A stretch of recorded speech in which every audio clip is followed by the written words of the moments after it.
Hello guys, কি অবস্থা সবার? তো আমি এখন আছি মুক্তিযোদ্ধা সংগ্রাম জাদুঘর, জামালপুর গান্ধী আশ্রম যেটাকে বলে, সেটি মেলান্দহ উপজেলা, জামালপুর ডিস্ট্রিক্ট। তো আসলাম গাইস, খুব ভালো লাগতেছে, অনেক সুন্দর একটি জায়গা। তো এটি মূলত সেই গান্ধী আশ্রম, দেখছেন এই ঘরটা। তারপরে এখানে একটি জাদুঘর আছে, মুক্তি সংগ্রাম জাদুঘর নামে। ভিতরে আমরা যাব একটু পরে।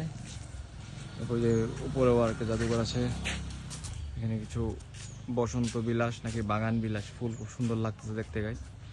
তো আসলাম জামালপুরে, বোনের বাড়িতে আসার পরে ঘুরতেছি। যে ভাগনার আছে পিছনে, এই যে পিকু আছে, তারপর বর্ণ, তো আমি আছি মামা, আর ভাগ্নিরা আছে ওই পাশে। চলেন যাওয়া যাক ভাগ্নিদের কাছে, দেখি ওরা কি করছে। ওরা আসলে অনেকটা দূর চলে গেছে, তো ভিডিওটা অনেক লং হয়ে যাবে ওদের কাছে যেতে যেতে। এখানে একটা পুকুর আছে, সূর্যমুখী না সরি সূর্যমুখীর মতোই, এটা হচ্ছে ডালিয়া ফুল বলে। তো এখানে পদ্ম ফুল না পিকু?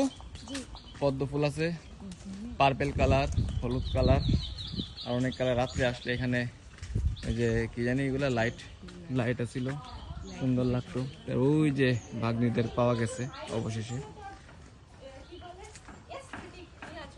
অ্যাস্থেটিক ক্লাসিক্যাল ভাইবস নিয়ে তারা ছবি তুলতেছে।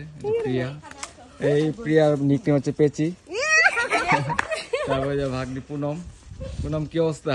এই তো ভালো। এই যে পূজা, হ্যাঁ চাঁদনি, চাটুনি চাটুনি এগুলো সবার এখানে নিকনেম আছে। ঢঙ্গের মেয়ে, ও খুব সুন্দর পোজ দেয় ছবিতে। পূজা, আচ্ছা তুমি কি প্রিপারেশন নিতেছো না? ওই যে মাছ আছে, ঠিক আছে গাইস। তো আমরা আসি, মাও আসি, হ্যাঁ ছবি টবি তুলি, পরে আবার দেখা হবে অন্য কোনো জায়গায়। টাটা।